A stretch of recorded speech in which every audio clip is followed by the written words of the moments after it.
A team of doctors from Johns Hopkins has transplanted penis and scortum to a war veteran who got damaged with roadside bomb attack in Afghan war. The team include 11 members, 9 plastic surgeons and 2 urological surgeons. As the war veteran received transplant mentioned to make personal details anonymous. As doctors conducted 14 hours of surgery with years of research giving doctors hope that it proves successful. While extremity amputations are visible and resultant disability obvious, some were injuries hidden and the impact not widely appreciated by others.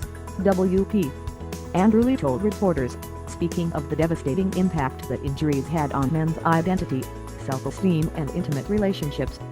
Especially, specialists said they trusted that the patient, who is required to be discharged from the clinic this week, would recapture close typical urinary and sexual capacities as he recuperates and his nerves mend over the coming months. It's a real mind-boggling injury to suffer. It is not an easy one to accept, the patient said in a release. When I first woke up, I felt finally more normal. 3 techniques however, the transplant incorporated whole penis, scrotum and fractional stomach divider from a donor.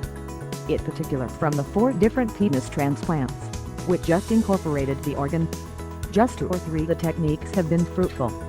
Meanwhile, for the transplant, the giver's testicles first evacuated result of what the specialists said entangled moral issues.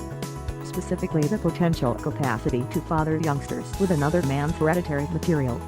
There were too many unanswered ethical questions with that kind of transplant, Payment Cooney told reporters. But, the transplant that Johns Hopkins doctors did in March involved connecting blood vessels and nerves from the patient to the tissue material, including 3 arteries, 4 veins and 2 nerves to provide complete blood transfusion and sensation, Richard Redet said. 1,367 male military members suffered genitourinary injuries. The procedure, not covered by the patient's insurance, estimated to have cost $300,000 to $400,000. The majority covered by the hospital. Although, doctors noted that it was one of many groundbreaking procedures to emerge from the combat casualties suffered by soldiers at war. U.S. Army SGD.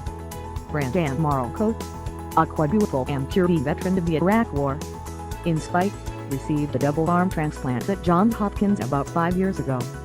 Moreover, about 1,367 male military members suffered genitourinary injuries from 2001 to 2013, according to data from the Department of Defense Trauma Registry cited by the Baltimore Sun.